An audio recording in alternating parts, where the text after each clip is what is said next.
Hello, hello. You are about to listen to the Let's Talk Thyroid podcast. My name is Annabelle Bateman. I am your host, and together we are going to explore what it means to live a thyroid-friendly lifestyle. On this show, we cover many different aspects of that thyroid-friendly lifestyle, and we try to do it positively and practically to give you information and tools and strategies that you can actually implement in your day-to-day life. So I really hope you enjoy the show. If you do, if you wouldn't mind hitting that follow button on whatever platform you're listening on, that would be really helpful.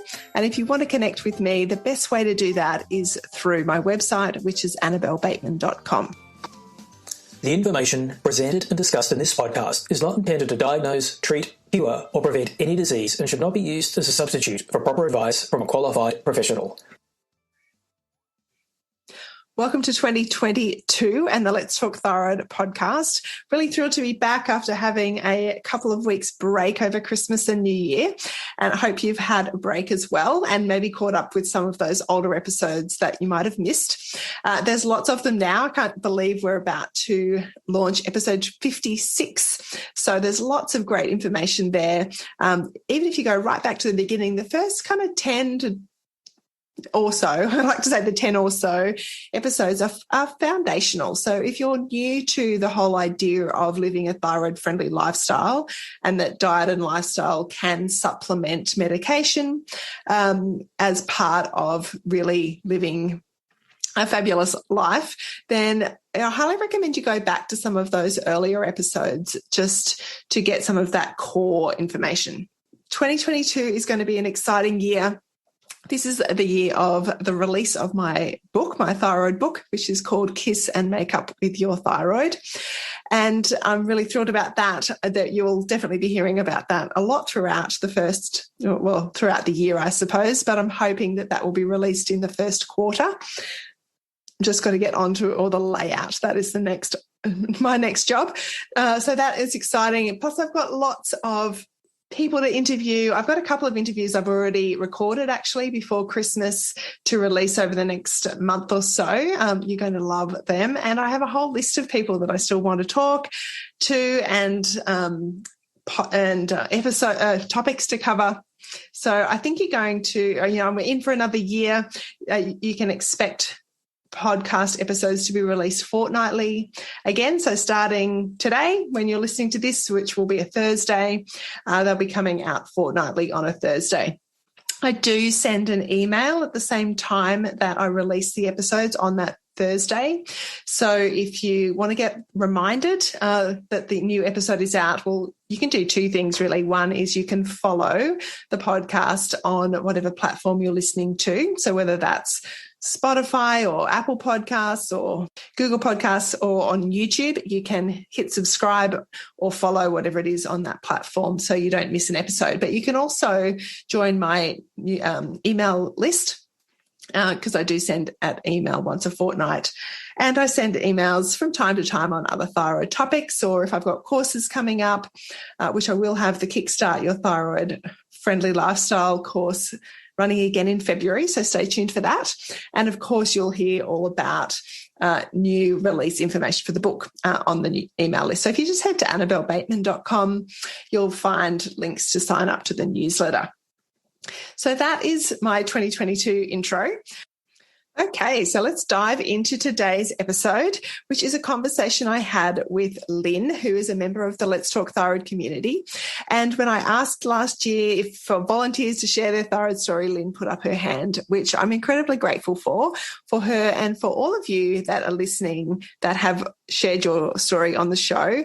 It is a really important part of the podcast for me, is not just bringing the experts on, but actually learning from each other as we deal with our own thyroid journeys. I think it's really helpful to be able to share those stories. So Lynne is a lady in the UK who has had Hashimoto's. She was diagnosed about 12 years ago and initially was diagnosed fairly easily. Her doctor recognized the symptoms, got her on some medication, but it's after, 12 months or so of not feeling fabulous after that medication, she really took her thyroid health into her own hands.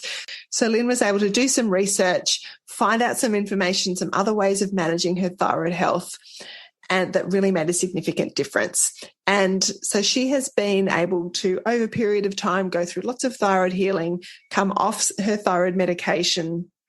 She is a really strong advocate for advocating for your own health, doing your own research, and putting in the hard work yourself.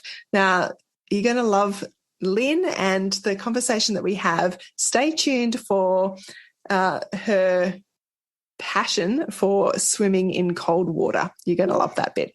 Enjoy. Right. Hi, everyone. My name is Lynne. I'm from the UK, 66 years young. I live in between Manchester and Liverpool, close to the coast.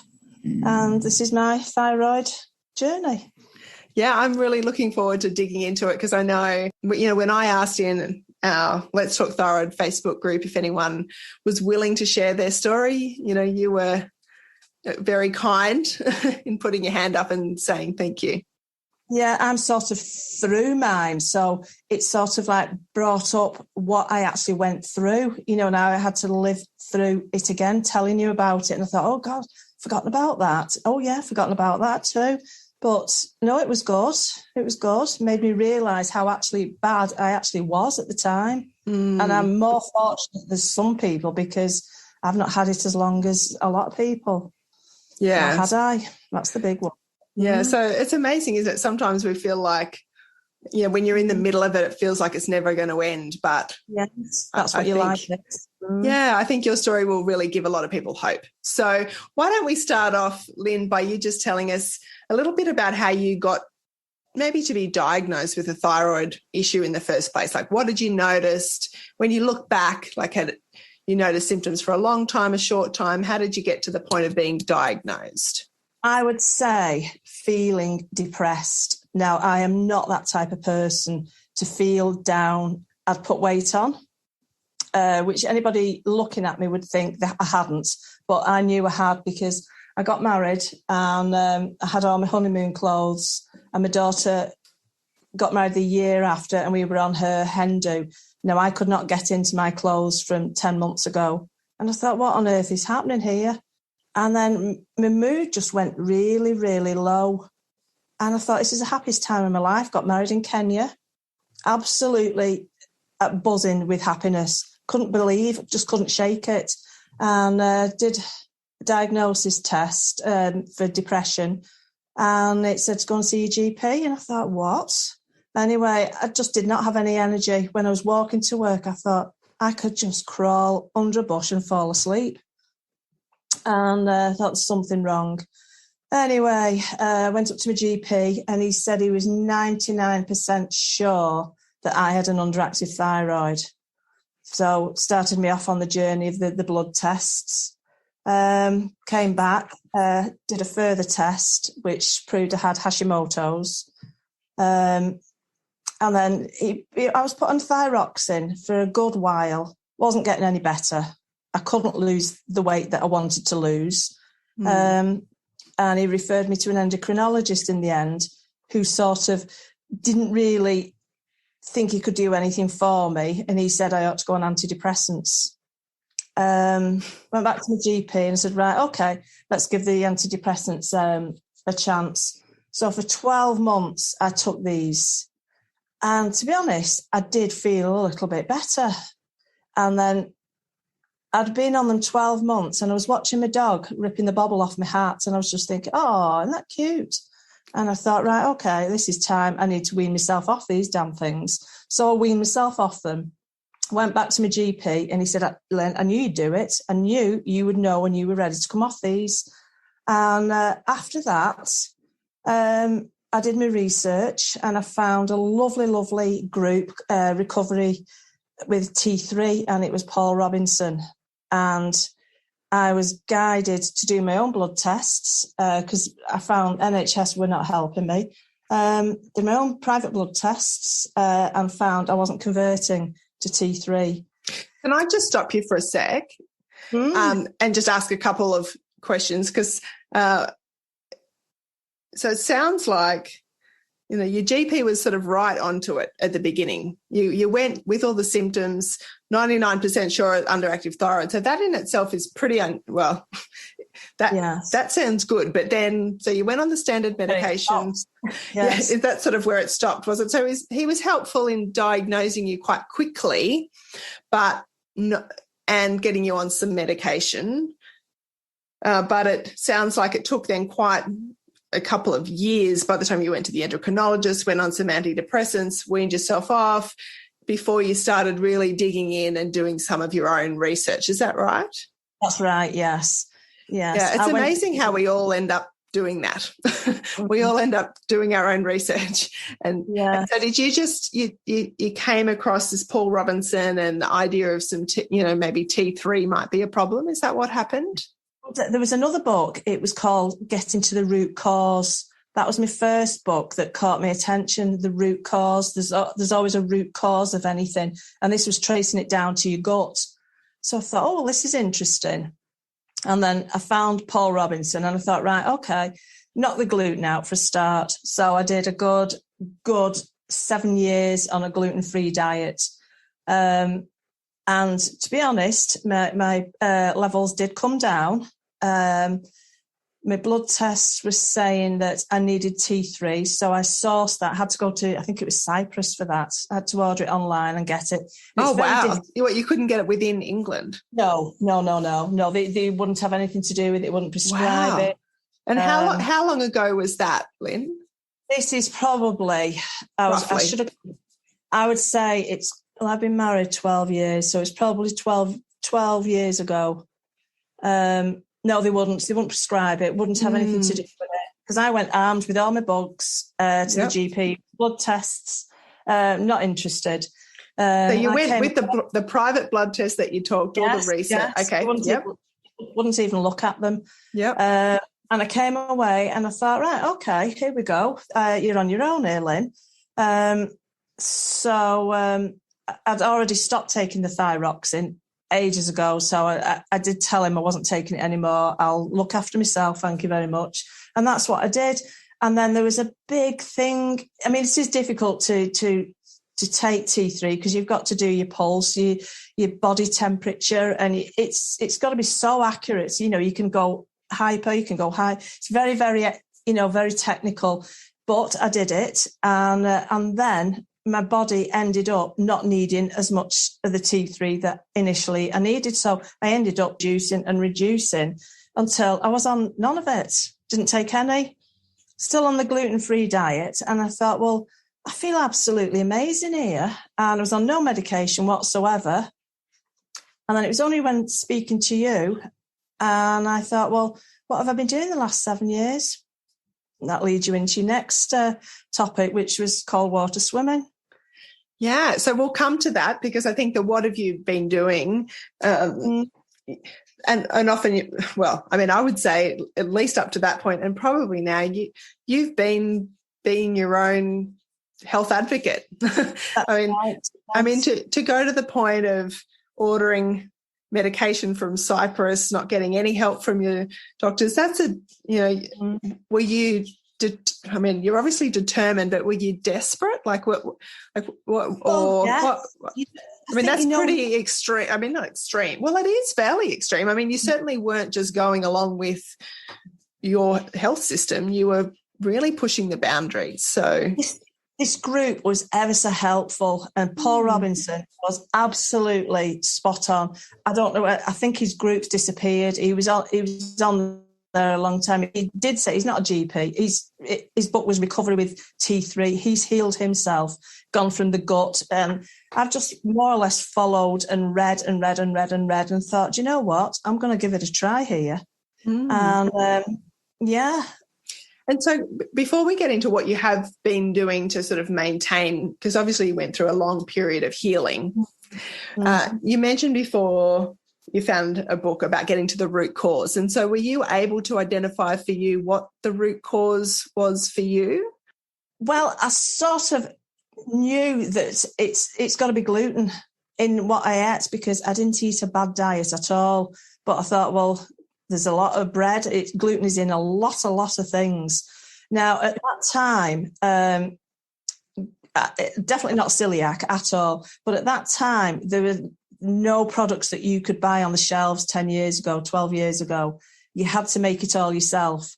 And I remember going on a course and I hadn't had scones or anything like this for a long time. And I went on this course to make my own gluten-free products. And I thought, oh, wow, these are amazing. Not had them for so long. And but now the shelves are full of gluten-free products, but they're full of sugar. Now, they're not good. You've got to do your own. Definitely categorically say that. Yeah, it does. It is interesting. That's probably not quite. You probably started that journey a little, maybe a year or two before I did, but it's definitely made a massive. Yeah, I don't know. There's definitely a lot more. It's a lot easier now than it was back then, for sure. So, but you're right, because cooking from scratch means, well, you're in control of all the ingredients, and even a lot of the gluten-free recipes made from scratch, I'll end up halving the sugar. Like if there's sugar, or I try to cook with maybe maple syrup or honey, or not the full white refined sugar. But even so, I've usually probably at least halve whatever that sweet component is. And that's a good thing, isn't it? When you're making from scratch, you've got full control. Yes. Oh, it is. And not only that, it's the sugar as well. That's a killer. If you can cut down on your flipping cakes and the garbage that you eat, it pays dividends with your health. Yeah. So gluten and sugar, have you found over time any other foods sort of problematic for you? I'd say dairy. And they're three of the hardest things to cut out of your diet, to be honest. Don't get me wrong, I don't cut them all out of my diet now. They're reduced drastically. But when you were going through this real gut healing, thyroid healing phase, you didn't have any at all. Yeah. Okay. Yeah. And so how have you been? Let's dive into the now or the since the last few years, or whichever way you want to look at it. I mean, how would you say you manage your health, your thyroid health now? To be perfectly honest, I haven't thought about my thyroid health at all for years. Now, because of lockdown here, nobody's visiting the GP surgeries.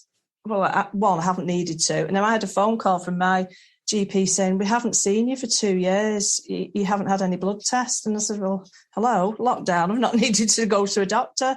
Anyway, they said to me, would you be prepared to have your blood test done? So I said, yeah, I did all my bloods, the cholesterol and all that sort of stuff, and the thyroid one. And then she phoned back, she said, they're all absolutely fine. The thyroid one's just a little bit out of sync. Anyway, I thought, I'm not having this if it's like thyroxine they're going to offer me again. Anyway, I did it again. 6 weeks on, I thought, right, okay, I'll reduce the gluten again, reduce the sugar, and then I'll have my blood test just out of interest. Anyway, she said, you sort of borderline whether you'd need any thyroxine. And I thought, it's a young girl I'm speaking to on the phone here who doesn't understand my history whatsoever.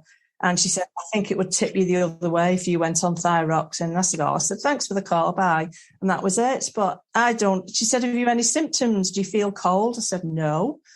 She said, any hair loss? No. Had no symptoms whatsoever, because I explained then about I'm not cold. I'm always warm. I swim in cold water. And she just couldn't believe it. Yeah. So, I mean, look, I know if you've listened to some of my stuff, I'm an advocate for regular testing. So even when you're feeling good, good to get it tested, because at least then you can go, yeah, what I'm doing is working. That's what I like about the regular testing. That's why I did it deliberately. And she said, would you do another one? And I thought, right, okay, we'll try this now. And I did knock it all out, knock the sugar out, which I don't eat a great lot of sugar, but I'm partial to chocolate. I do like a chocolate bar. And I thought, all right, okay, give it a miss for 6 weeks and then have it. Yeah. Yeah. And so there wasn't a little bit of a difference, was there, in that 6 weeks? Yes, yeah. But the thing is, I don't eat much dairy anymore. I've reduced that drastically. Now, the only thing I'll have dairy is in a cup of tea, because oat milk doesn't make nice tea. No. Well, I don't know. I see oat milk's not gluten-free either, so. No. No. Oh, no. I use that alternative if I tend to use soya milk. That's the one I'd go for. Oh, that's interesting. Yeah, it is like a lot of people with, soy is a whole other interesting kind of, a lot of people with thyroid problems don't do well with soys, but obviously, see, this is where we're all different, aren't we? And so in terms of what's working for you, because clearly there's lots of things that are working. So from a dietary perspective, you've said, having cut out all those things while you were healing and now really not eating very much of that. Now, tell us, you were telling me that you go, now I'm in Australia, I'm in Brisbane. When I go swimming here, it's quite warm. So tell me about your cold water swimming. Right. Well, in the summer months, July and August, I absolutely hate it because it's too warm. It probably reaches about 25 degrees and it's absolutely disgustingly warm and I can't do it because it's awful. So is it swimming in the ocean? Like, is it ocean swimming? It can be either the ocean. I have a pond which is within walking distance where I live. And we have reservoirs that we go in that are really, really cold. And we walk up on the top of the moors and there's an even colder one there that we smash ice in to get in winter, and it's amazing. And so how long are you staying in this ice-cracked water? When it's 0 degrees, it's very, very cold. You're only in a matter of minutes, three minutes, that's all. At the moment, the water's 9 degrees. So you're in it. I was in it. I did 3 swims yesterday, 25 minutes each one. That's the maximum, really. And then you get out and you've got to get, because it's this time of year now. We had our first frost yesterday. So you're literally getting dressed quickly, warm drink, and walk back to where you come from. Yeah. And so what do you love about it? It's just the feeling afterwards. I don't know, you get in the water and it's, if there's a couple of you, it's better. I like being with other people. And it seems to be more popular since lockdown, to be honest. It's just an amazing feeling. It's not for everybody. Just to feel cold on your body. The other day, I felt like my feet were really hot in the night, and I thought, I just can't wait to get in the pond where I swim. Got in the water and it was like, it's just feeling that cold. I couldn't get in a bath in the house or have a cold shower, but I can get in a cold body of water and swim. It's amazing. Wow. And you said before we were recording that you hadn't sort of connected that with your thyroid health. Now you've had a bit of time, you were thinking about it since we spoke last week. Literally, when I put the phone down from you and I thought, oh my God, it's there. I haven't even connected the two. The same amount of time that I've been swimming, that I've been off any medication, and I thought, flipping heck, that's amazing. Well, I've done a bit of looking into cold. Well, they would call it cold thermogenesis. Have you heard that term? Yes. Yeah, I mean, that's the cold water swimming. And Wim Hof, do you know Wim Hof? Yes. Yeah. So, I mean, I've never done what you've done. And in fact, really here in Queensland, to get that sort of cold water, we have to actually have ice baths. You actually literally have to pour ice into. Yes. We just don't have water that cold in Queensland, even in the middle of winter. But, gosh, I find it hard enough sometimes just to turn the hot water off in the shower. But I know that it is really good for you, and it's good for, I'm pretty sure it's inflammation, and which would make sense then from a autoimmune perspective, that if it's calming that inflammation, and good for energy and clarity of thought, and there's a whole lot. So if you're listening to this and you just think Lynne is completely nuts, which she might be, no, you're actually onto something. So do some reading and and looking into cold thermogenesis if you're listening and you're not too sure what we're talking about. I categorically recommend it. It's just, winter swimming's a different entity altogether, but it's just amazing. It really is. Yesterday my car was iced up, and I walked over to where I swim in this pond, and it was just, because it was so cold outside, I got in the water and sort of like the mist is just coming up off the water. It was amazing. Wow. You make it sound really, really beautiful. You can't get close to nature than that. It's just, it's just a pond, and it's just got the leaves, the trees, around it that's dropping the leaves, and you see the sun coming up. It is quite pretty, to be honest. Yeah, that's gorgeous. And I think, you also do a lot of walking. So you're a pretty fit and active person, aren't you? Yes, yeah, I do a lot of walking, and I started running again 3 months ago, and I thought, well, it'll either be my back or my knee that'll give in, and touch wood, I'm still carrying on with it. So yeah, well, you're obviously doing well, and I guess this is the hope, if you're listening and you're feeling like you're not doing well, is that these things take time. I mean, you said years of healing, but now there's hope because you can get through the other side and feel better. Yeah, it's funny because when I saw it on your page, because I think I was drawn to you initially. How I stumbled on you, I don't know. But then I saw about the doTERRA oils. Oh, yeah. That's a connection. And I was looking at what you use just to see. And yeah, that was another thing. And then when it came up about, and I'd forgotten about my thyroid problem, to be honest. And then it brought it all back. And I thought, well, yeah, I have been on a long journey. And yeah. Yeah, it's good. Well, it's really helpful when people share their stories, and we're all at different parts of that journey, and so that is really helpful. Tell me, how do you use your essential oils? What do you have a favorite? Like what do you use them for? I absolutely couldn't live without frankincense. Okay, so tell me about that. What do you do with frankincense? That one is usually if you wake up and you've got a bit of a funny head in the morning, or you feel a little bit anxious now and again. That's really perfect. Drop under your tongue. Now, a headache, I massage that into my temples, which I don't get very often, but I do like frankincense. But myrrh is what I use, I'd say twice a day, in my face cream, and it's really good for thyroid. I swear by that.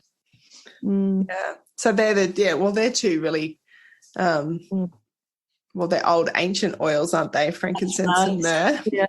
Yeah. I've got the clove, and I've got a few different ones. I'm learning really with these because I haven't had them more than 6 months, so it is new to me. Oh, that's still new. Okay, awesome. Yeah.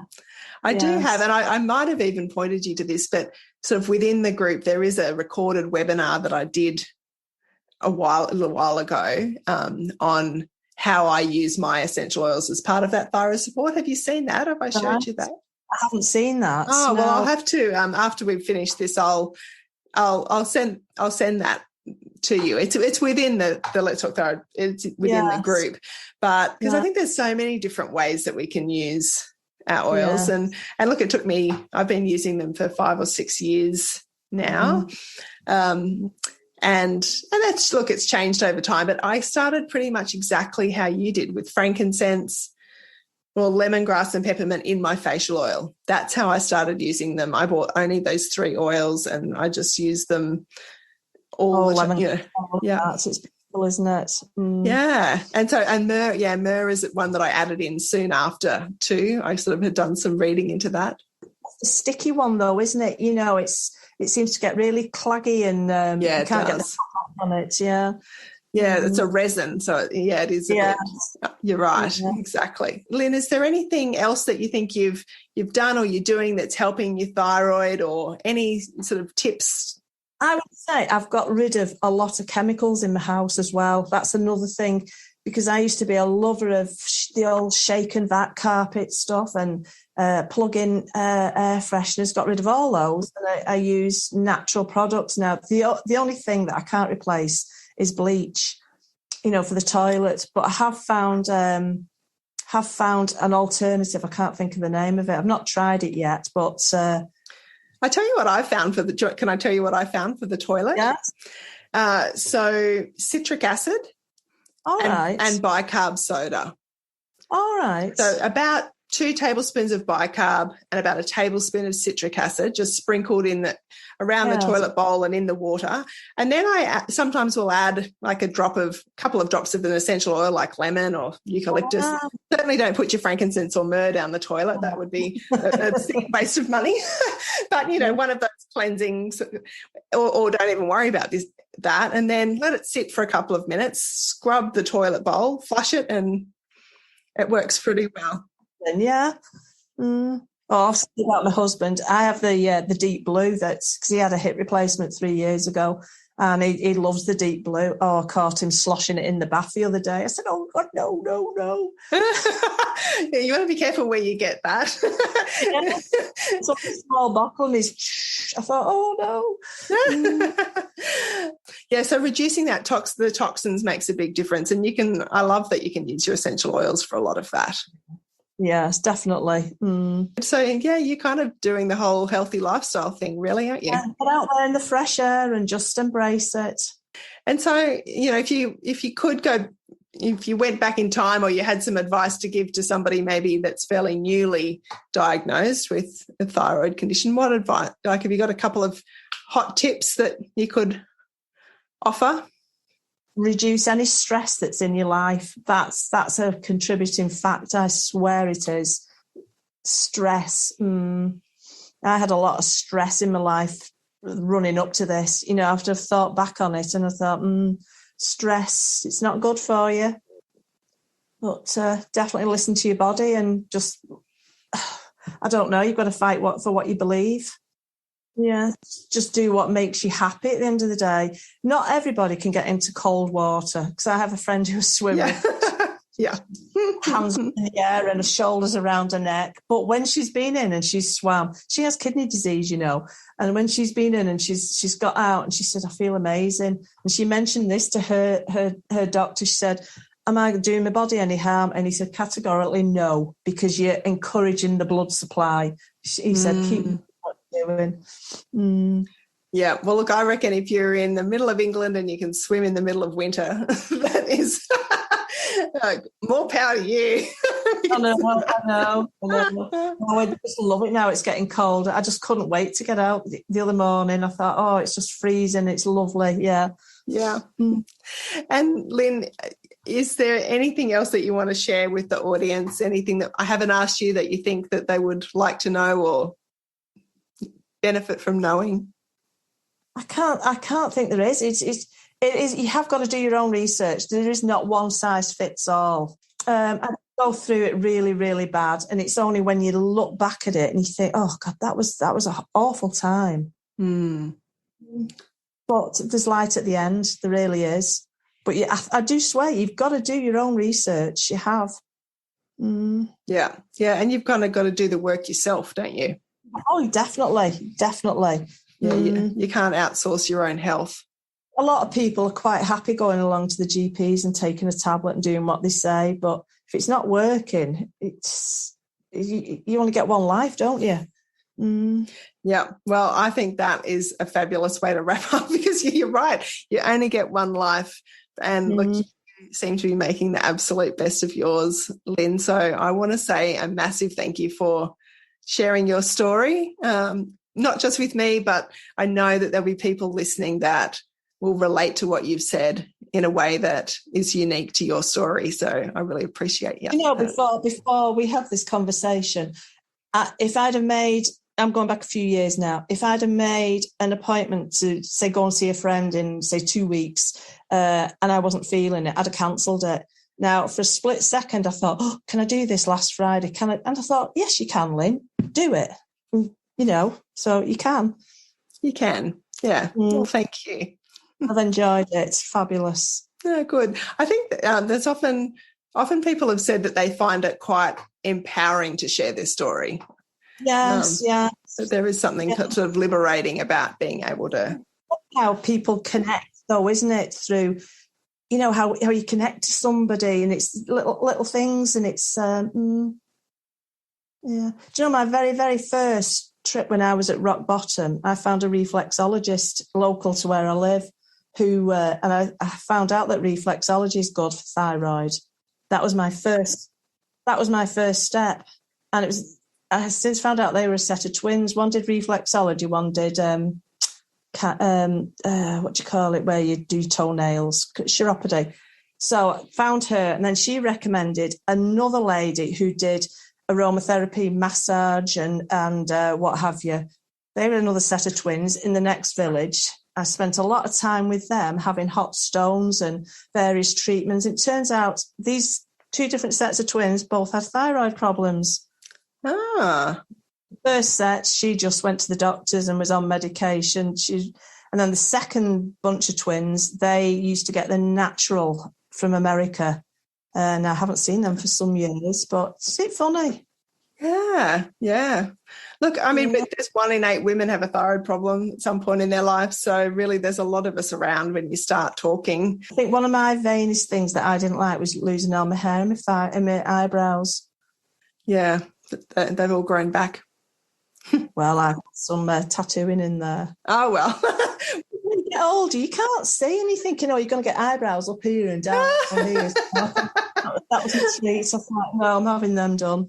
That's funny. Yes. Yeah. Well, look, I often, not today, but I often have my nails done, or, we all do things that make us feel better, and that's okay. Yeah, exactly. So. Thanks for having me. Absolutely fabulous. Thank you so much for listening to this episode of Let's Talk Thyroid. I would love it if you would subscribe to the podcast and share it with others that you know with thyroid problems. Let's get the message out there. If you'd like to connect with me further, the best place to do that is via my website, annabellebateman.com. From there, you'll be able to join my Facebook group, book a strategy session with me, download my freebie, and access any show notes for this episode. Thank you so much, and I'll see you next time. Bye.